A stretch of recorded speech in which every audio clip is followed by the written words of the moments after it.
What's going on YouTube? It is McFly, and today in this video I'm gonna kind of go over the idea of making a beat with great simplicity that sounds really good but sounds empty enough for an artist to hop on. So when I go live, a really common question that I get asked is, when do I know when to stop adding sounds? And so I'm gonna have this video as just like, if you're new to producing and you want to produce for artists, but you're too afraid to like overproduce or anything like that, hopefully this like somewhat tutorial gives you an idea when to know when to stop adding so many sounds. The best way to figure out if you're adding too many sounds or not is to go listen to some of your favorite artists and some of your favorite songs by that artist, and just kind of really digest and dissect each song that you really like, and listen to the drum sounds. I mean, how many things are going on, how many percussions are going around your head, or like the hi-hat pattern. Like, listen to the rhythm of the hi-hat pattern. What's going on there? Is it a simple two-step? Are there rolls?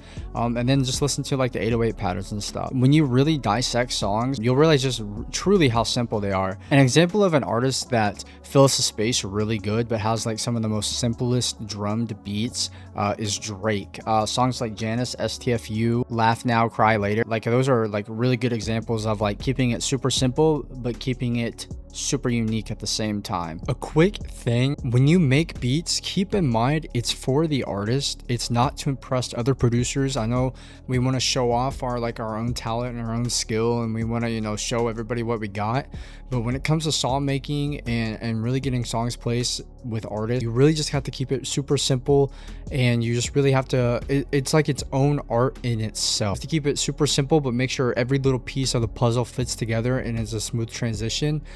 So try to keep that in mind as well. Now, if you're doing beat battles or you're strictly only doing like instrumental beats, then by all means, bro, show your fucking shit off, bro. Go crazy, go stupid, do everything, add this, do this, all this shit. Don't go into a beat trying to impress others or trying to impress anybody else but the artist. This is for them. I don't give a fuck about what other producers say. Oh, you should have done a hi-hat roll here. You got, like this open hat. You need to put something here. You need to do something here. You need to change this here. Fuck them. Fuck them all. They don't know what they're talking about. Okay, like seriously, like you're not here to impress other producers. Oh, this is the easiest thing ever. It's just a two-step and a snare on the four. Like, okay, like holy shit, like who gives a fuck? Don't let these people get to you at all. It's complete nonsense. But just listen to hit songs. Listen to Drake songs. Listen to Janice, STFU. Listen to Laugh Now, Cry Later by him. The beats only have like a hi-hat, snare, and 808. Like, it does not have to be crazy. The drums do not always have to be crazy. So just keep that in mind, that stop trying to impress other producers unless there's a time and place for that. Stay locked in, stay you, and just really try to keep that information in the back of your head as you create. But like I said, I'm gonna go over kind of where my mindset goes, as well as like maybe show you a couple techniques that could kind of help you out in the long run. So let's get into the video. All right, so I'm in the key F sharp minor, and I'm gonna go around 128 BPM, and you guys will see why here in a minute. But I'm gonna go ahead and just cook up a sample super quick. It'll be a pretty simple sample, just to kind of give you guys an idea and get a rough song out here, so we can kind of go over leaving the space for the artists and stuff. So I'm gonna go ahead and get started, and yeah.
So now that we got this sample, which I think is like pretty solid, I'm gonna go ahead and add some drums. It'll be probably some simple drums just to start off with, just to get an idea out, because that's usually how I work.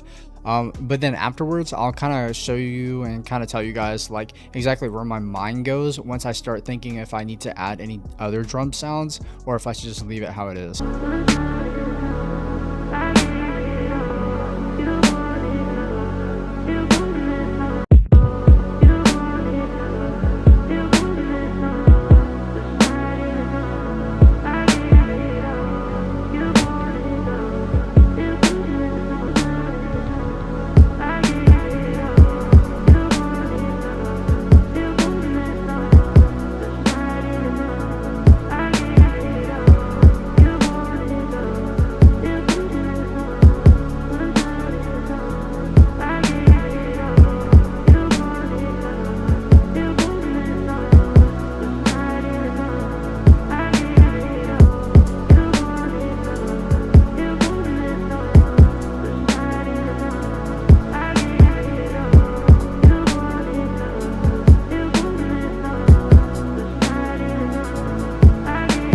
Alright, so now that I got the drum idea down, I think it sounds pretty good. I think really, like, to me, the only sound I would probably add would be like an open hat or maybe just like one little perk sound, but for the most part I think it's pretty solid. Here's where I dictate if I should add or take away sounds. I like the patterns as they are right now. I know over time that when I structure this beat out, it's going to be pretty repetitive. It's going to be, you know, the same hi-hats all the time, or it's going to be the same kick pattern all the time.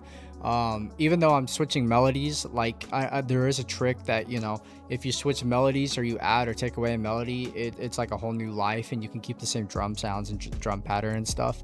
But for me, what I like to do is, if I feel like the drums are getting a little too repetitive, of course I'll take out some sounds as well. But what I like to do is just switch up the drum pattern. I know that seems really simple and like, well, no shit, like what the fuck. But like sometimes you just don't think about it. Sometimes you're just vibing out and you know, you feel like you need to add something, or maybe just not use drums at all during a section, which also works. But what I like to do if I want to keep the same kind of rhythm and same energy, but just like kind of tweak it, is you know, if I feel like there's a little bit too much going on, if I have like a crazy lead or a melody that's going on, what I'll do is I'll simplify the kick pattern. So it's not really like all over the place, but there are like, you know, a little bit here. So like at least for this example, if there was like something crazy going on, or there was a sound here that I really liked and wanted, you know, the rapper or like the listener, you know, the consumer to listen to, what I would do is just simply take out the kicks and just make it super simple. And that's all I would do. I would just do this. I would make this pattern unique. So if I had the kick, for example, I would just click this little piano roll right here and just make unique, and then I would use it as its own like new pattern. I mean, there's ways to do it like that. I always have this theory, and I've always heard this as I, you know, have been producing. If you think you should add something, or you feel like there's that one small thing that's missing, it's probably the vocal. It's probably the artist on the track. Ever since I've ever heard that, like for this beat, for example, I think I could get away with having an open hat here and there, but as far as like adding other sounds or percussions, you know, I could add little quiet, you know, drum rolls here and there, just spaced out. But as far as like throughout the entire beat, no. Like I think this is enough space like to have somebody rap on or sing on, and I think that's perfect. It gives them rhythm, it gives them bounce, and then like I said, if you change up the patterns, it gives them a whole different feeling, so they can switch flows up like that. If you really want to test it, there's two other options which I'll tell you guys about. It's really just like common sense. I know like these things aren't super groundbreaking, but sometimes you just kind of have to get reminded. Like sometimes I forget, but sometimes it's nice to get reminded. So hopefully this video, you know, kind of reminds you. And if you are new, hopefully this video helps you kind of look at, you know, making beats or for like song purposes a little bit different. I will listen to this beat and I will try myself to catch a flow. What I like to do is like hum in my head, or maybe catch a flow and try to see if I can rap on it, or like, you know, what the vibe gives me. I try to put myself in the artist's shoes, for example. So what I would like to do is like, you know, I will just listen to this on repeat and I'll start humming and how many flows I can get. If I can catch about like 3 or 4 different flows then it's done. Like, it's great. I think it's solid. I'll go with it. But then of course the one that's like pretty obvious, and the one that I never realized in like my first couple of years of, you know, making music, which is funny, is to grab vocals. For instance, I want to get Don Toliver on the song or something, right? Or some artist. If I feel like it sets that vibe, or I feel like that vibe is kind of like there for that specific artist, I'll go and get an acapella from them, from an actual song that they've wrote and sung and performed, and I will throw that on my beat, and then I will play my beat. And sometimes it doesn't have to be in the key, as long as it's the right BPM. Even with like drums, you can just solo out the drums, and then you just kind of feel like, you know, the rhythm, and like, okay, yeah, like this snare here like throws us off, like it doesn't make any sense. So there's ways like that to do it. So I'm going to show you that. I'm going to go ahead and grab a vocal. All right, so I have grabbed the Don Toliver vocals for Opposite, and we're going to see if they match. And so I'm just going to go ahead, and I know there's going to be some data here in the beginning, so I'm going to go ahead and just kind of trim this off here, and probably start it about right here at this bar. And then what I'm going to do is just grab my metronome and just make sure. Why you got something against me? Popping that XYZ. Cars outside on fleek. Love when she had like free. Try the octane in the styrofoam. Keep the number at her, it's a two-tone. No talking G6, she wanna eat shit. She driving V6, I'm out in Venus. So for the most part, it sounds like it is on beat, which is really good. And then what we're gonna do is kind of put it all together. I'm gonna see if this sample fits the tone of the original song. If not, we'll change it up. Try the octane in the styrofoam. Keep the number at her, it's a two-tone. No talking G6, she wanna eat shit. She driving V6, I'm out in Venus. Try the octane in the styrofoam. Try the octane in the styrofoam. Keep the number at her, it's a two-tone. Try the octane in the styrofoam.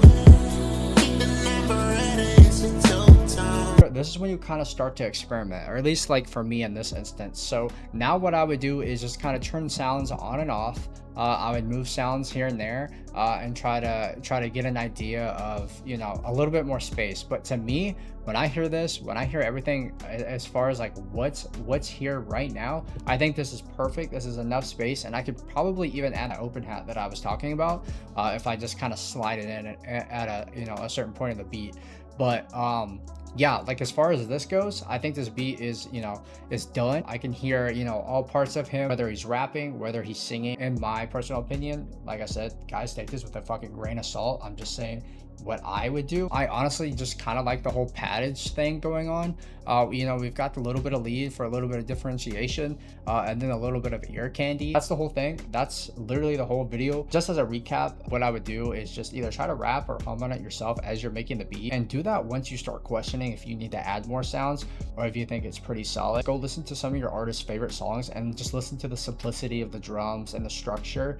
You'd really be surprised that like majority of these super you know, hit songs, or songs that are catchy, or songs that like a lot of people enjoy, truly only have like, you know, 6-7 max drum sounds, which is super cool. And then last but not least, if you feel like, you know, maybe you're still overthinking it, or, you know, you just feel like, no, this can't be right, it's still too simple, always don't be afraid to go and get an acapella, and then just throw it on your track and just see if it works, see if see if it really meshes. You don't want things competing with that main vocal. You want to give the artist room to create. You don't want them, you know, to stay super confined. If they feel confined and they feel like they can't really truly express themselves or have fun or try different vocal things here and there, probably will not hop on it. If you notice too, even in some of Southside's beats, you know, with the crazy hi-hat rolls, 808 Mafia stuff, usually the most crazy things will either be the 808 patterns and the hi-hats, or just the hi-hats themselves, or just the 808s themselves, and then like snare rolls every now and then. It won't be anything like super dramatic or crazy, or there's constantly something like going and tweaking. You'll really be surprised just how simple their beats are too, even though they sound like they're super intricate and crazy. They're really good at just filling pockets and creating that bounce without having to add too much sound. And obviously that's why they're so successful in like what they do. So just study music. I you know, that's a really good point too, is just to study music, study the hits, study the, you know, the songs that you truly love and the artists that you love, and just listen. Like I said, you'll be surprised how simple each song is. So just don't overthink it. I know it's easy to, and if you ever do, like I said, just follow those tips, and hopefully those help you out, guys, because those are the tips that I follow. There's nothing like super crazy, there's nothing special, there's no antidote, there's no, you know, super secret fucking here's my guidebook, I'm gonna sell it to you for 50 bucks. Like, nah, like that is how I personally do it. I'm sure there's other cool crazy ways or more unique ways that, you know, some people on YouTube have probably done, but this is for me, like, you know, like producer to producer, this is what I've learned, this is what's helped me. So I figured I'd give you guys this video and see if it helps somebody else out there. Yeah, guys, that's the video. Be sure to like, subscribe, share, comment what you guys would love to see next. Please I would appreciate, you know, any comments, you know, because I really just want to like make this channel like for producers, not just about me. Here and then I'll post like my creative, you know, process, or like what I do with like my archives series, but for the most part I really just want to, you know, explore, learn stuff myself, and kind of help you guys out if there's anything I can do for you guys. But anyways, hope you guys enjoyed the video. Be sure to like, subscribe, favorite, share. Catch me down below, my link to my Twitch. I am live Monday, Wednesday, Thursday, Friday, 9 a.m. to 2 p.m. Central Standard Time. So if you guys want to check me out, talking and making beats on live as well, you're more than welcome to join that. But anyways, guys, this is the end of the video. Thank you so much for watching, and I'll see you in the next video. Right out the block in the corner, say 200,000 is on my head. I'm still